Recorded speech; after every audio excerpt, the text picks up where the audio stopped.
Buenas noches, gracias por acompañarnos una vez más en esta entrega de Observatorio Cotidiano desde su balcón de la economía política.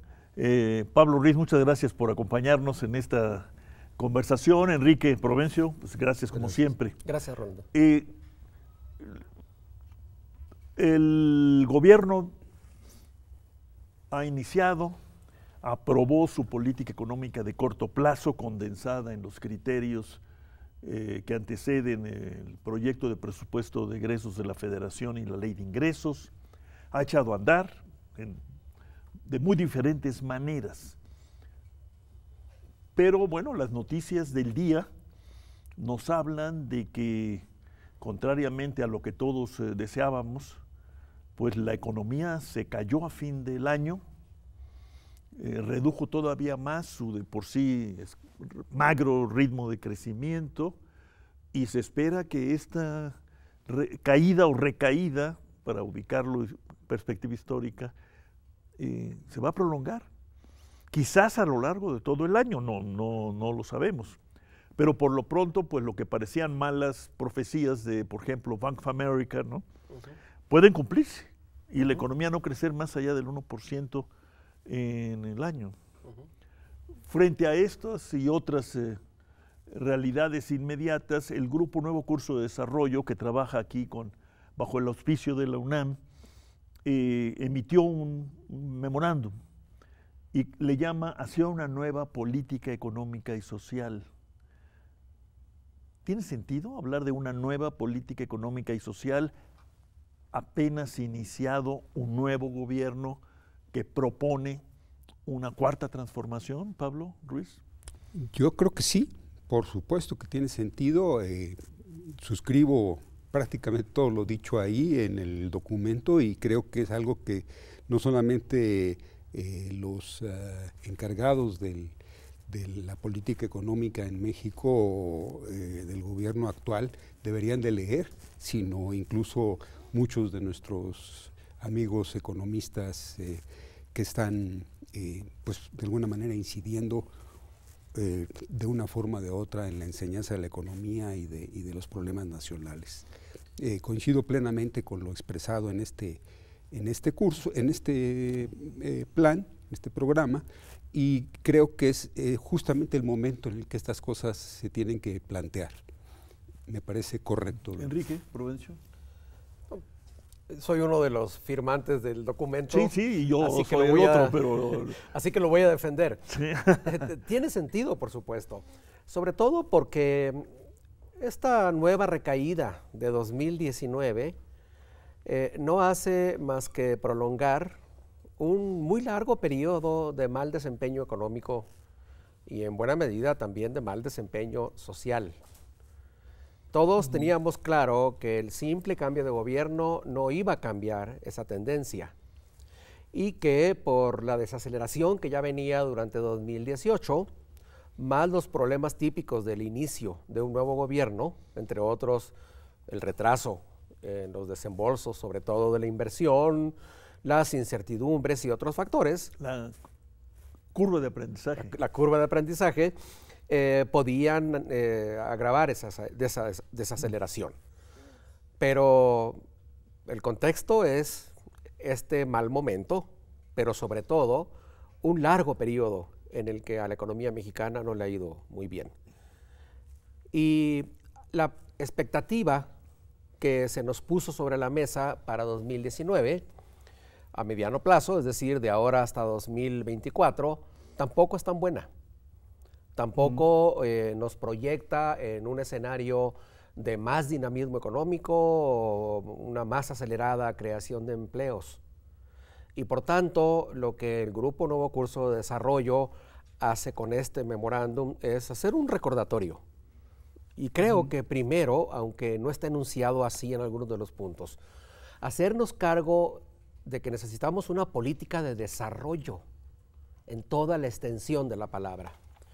Y que supone, y ese sí es uno de los puntos explícitos del memorándum, acelerar el crecimiento de la economía con todos los adjetivos que haya que ponerle.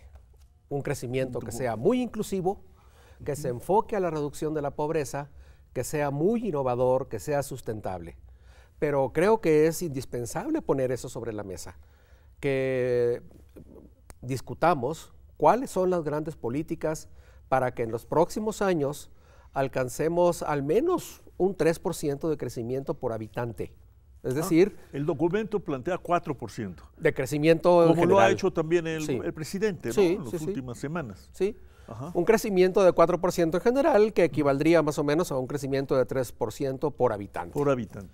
Y ese es un crecimiento que no es con mucho el crecimiento histórico que ha tenido China en los últimos 40 años, que para todos parece ser el referente, pero que sí es un crecimiento como el que México tuvo en sus buenas épocas de crecimiento económico, en los años 50 y 60.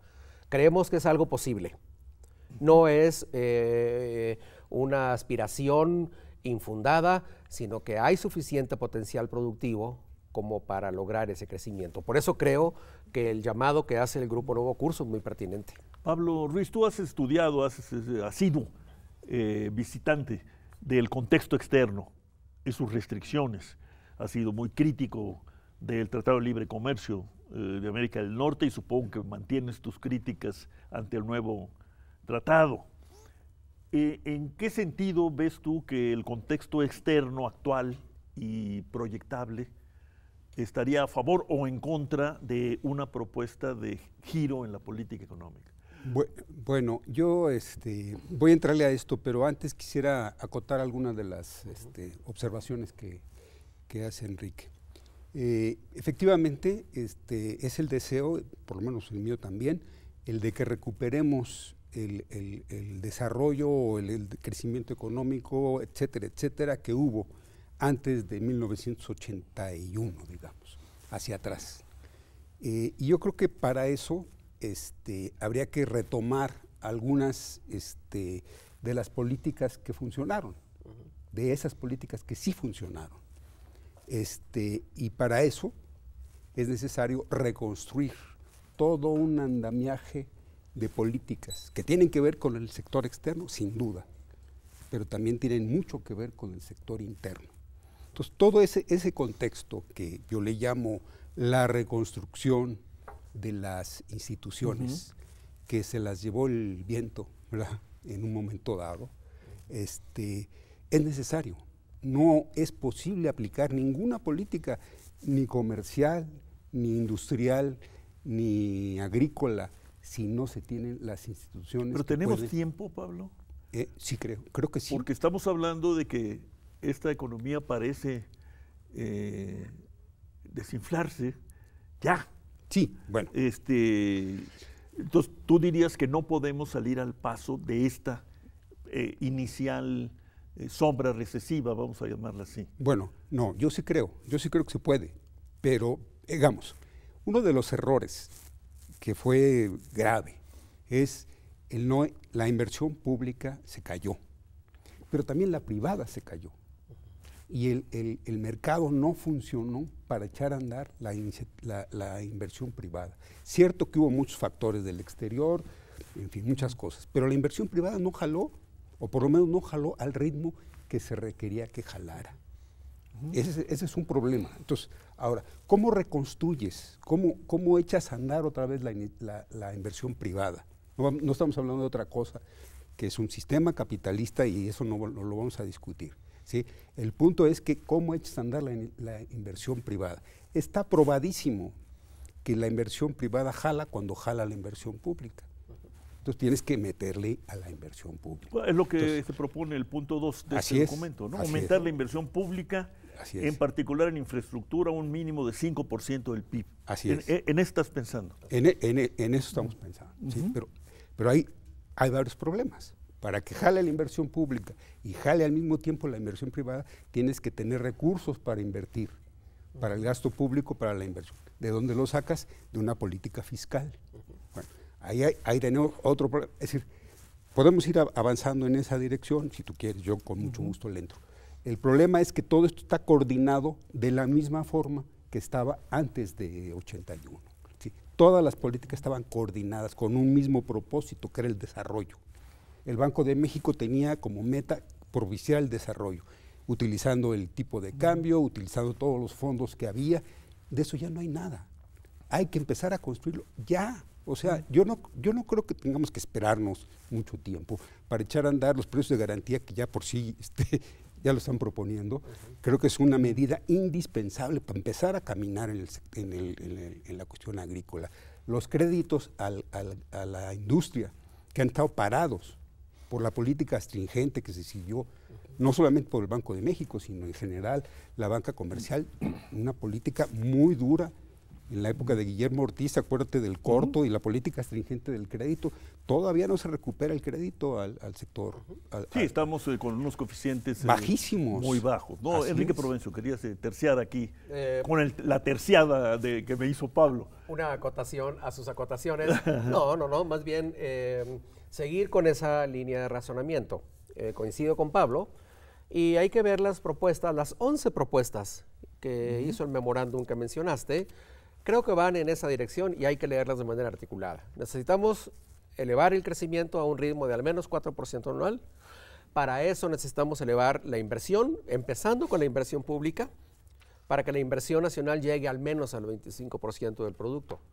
Todo eso requiere más espacio y recursos públicos. Por lo tanto, se pone a debate una reforma fiscal para la inversión por un lado y para el bienestar social por otro.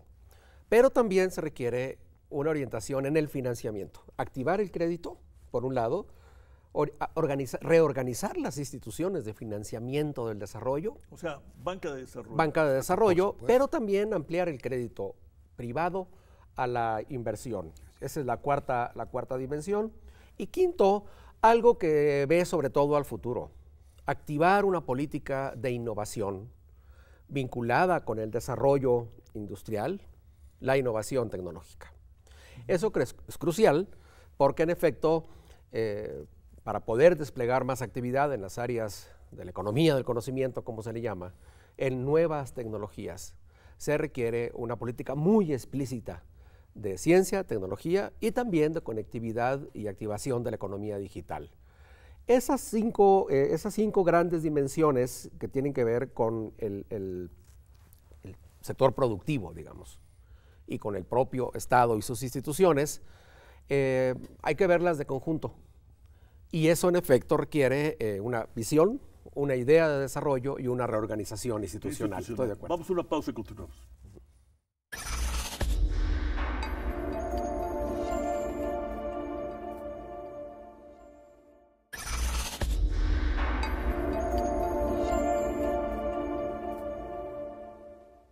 Pablo Ruiz, reiteraría mi tema, mi pregunta.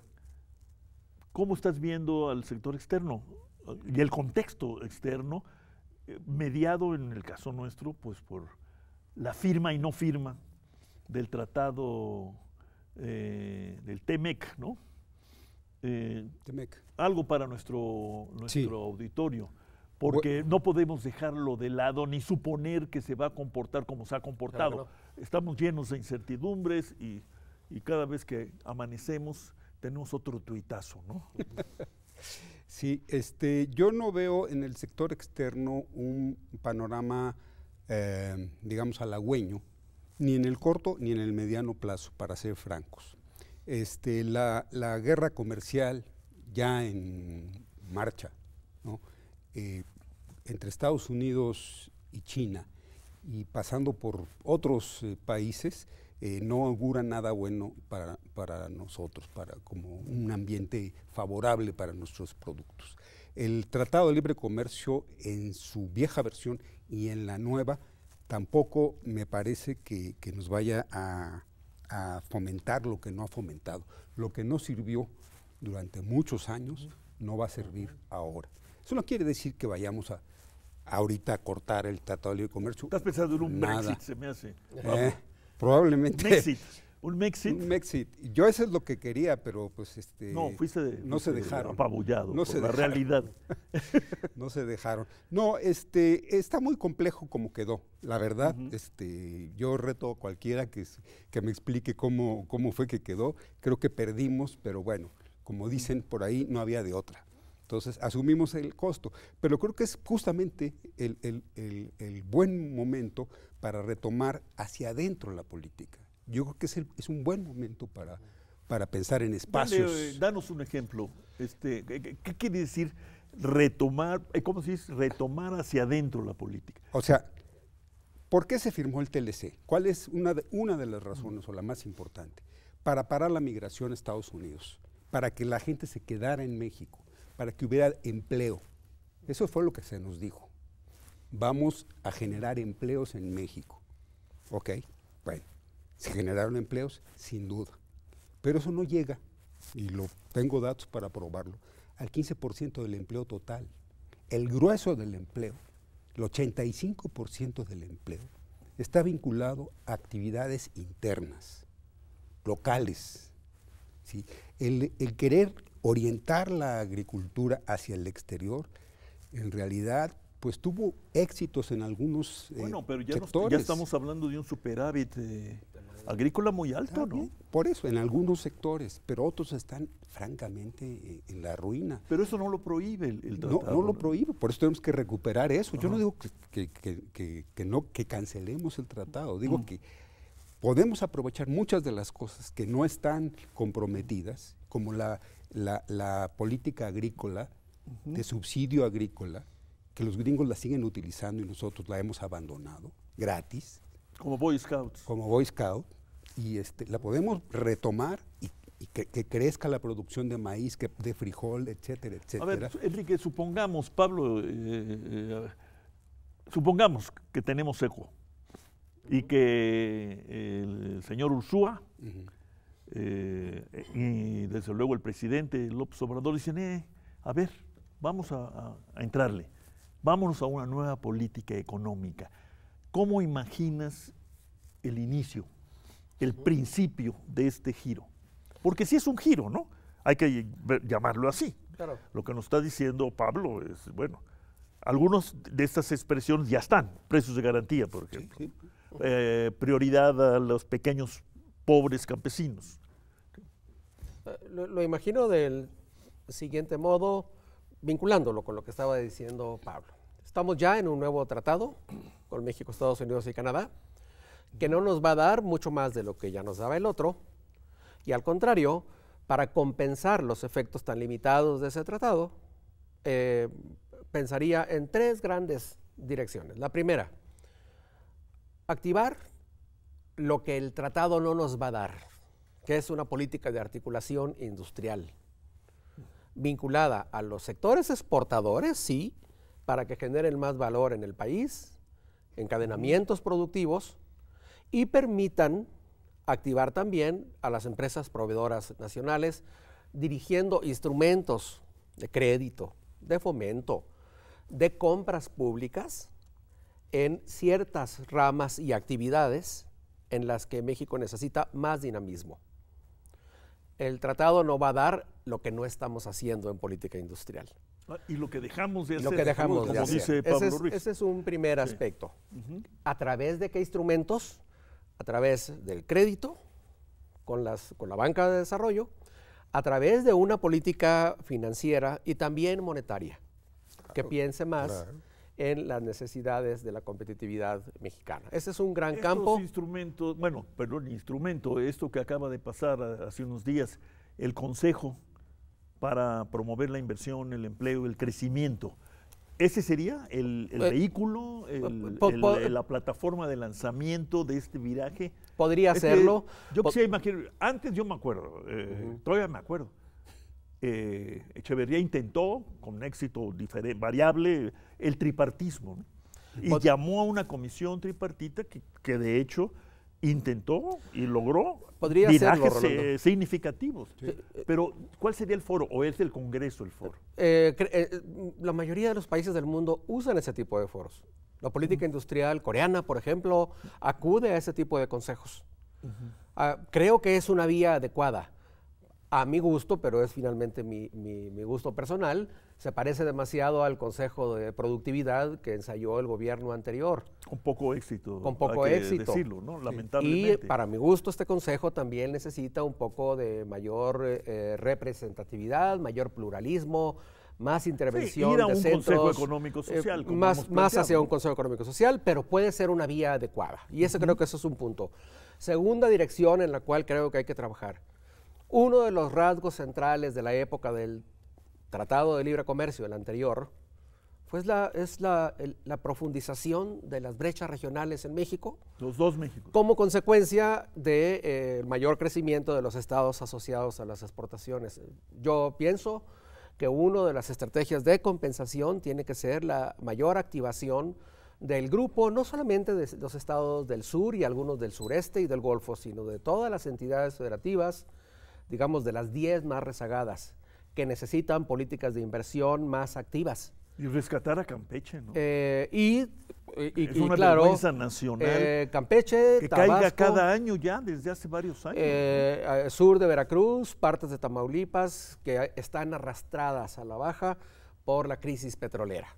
Y esa dirección creo que también es indispensable. Y tercera, las áreas de la inversión relacionada con la innovación, las políticas digitales, la conectividad, por el empuje que tienen en la productividad, en la competitividad, en las nuevas áreas de la inversión, necesitan un gran esfuerzo, sobre todo porque el tema de los servicios quedó más desprotegido con la renegociación del Tratado de Libre Comercio.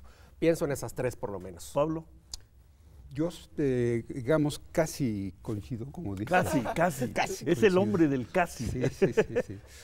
Totalmente con lo que dijo Enrique. Tengo algunas observaciones que me parece fundamental expresar. Una es que este asunto de los encadenamientos y de la coordinación de políticas y todo esto, pues merece un estudio sectorial, que es a lo que yo me dedico recientemente. Creo que hay los instrumentos para hacer un estudio sectorial, incluso sectorial regional, para un poco completar el asunto.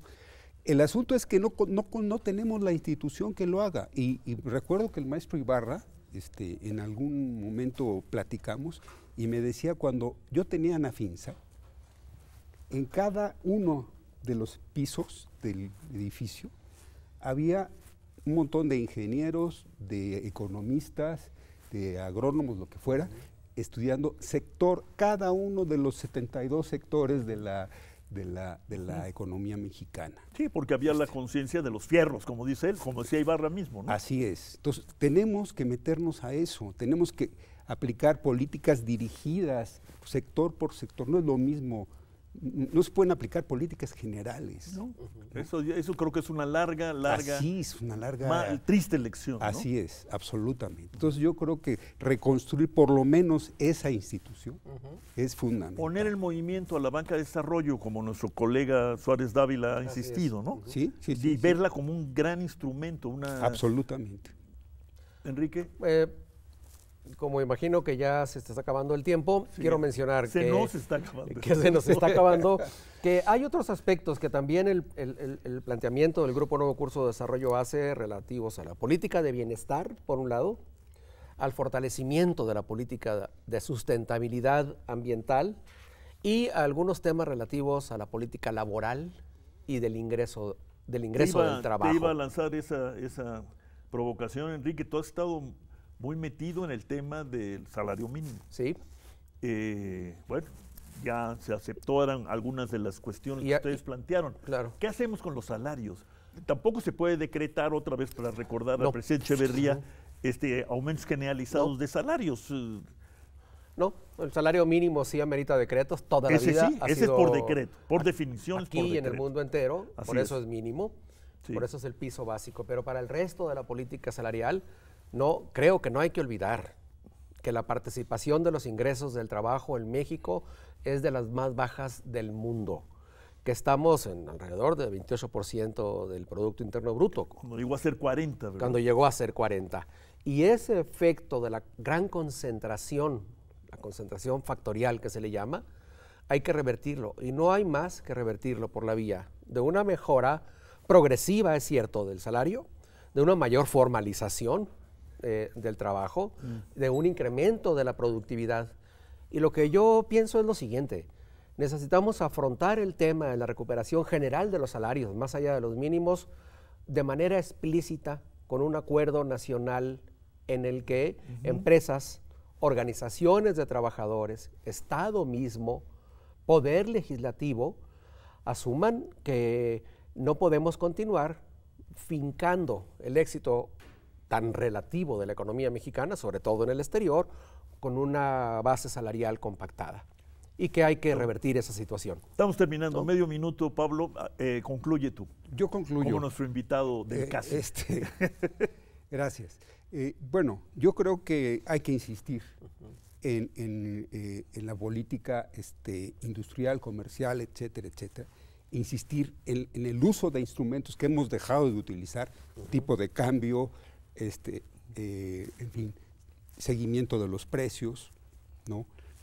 Abandonar esa idea de que lo más importante es detener la inflación, ¿no? Y tratar de entrarle en serio al gasto público, a la reforma fiscal que nos permita generar ingresos públicos, lo creo, pero además, y muy importante, es que el gobierno cobre los impuestos ahorita con las tasas que están, que no puede abandonar. O sea, ya tiene que abandonar lo del crédito fiscal, que luego son condonados, tiene que abandonar lo de la consolidación fiscal, ¿sí? La elusión, que es otro de los, y la evasión. Es una vergüenza, ¿no?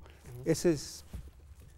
Cerramos. Vamos a tratar de darle, Enrique, de darle seguimiento a esta iniciativa y desde luego a las que podamos esperar que vengan del gobierno.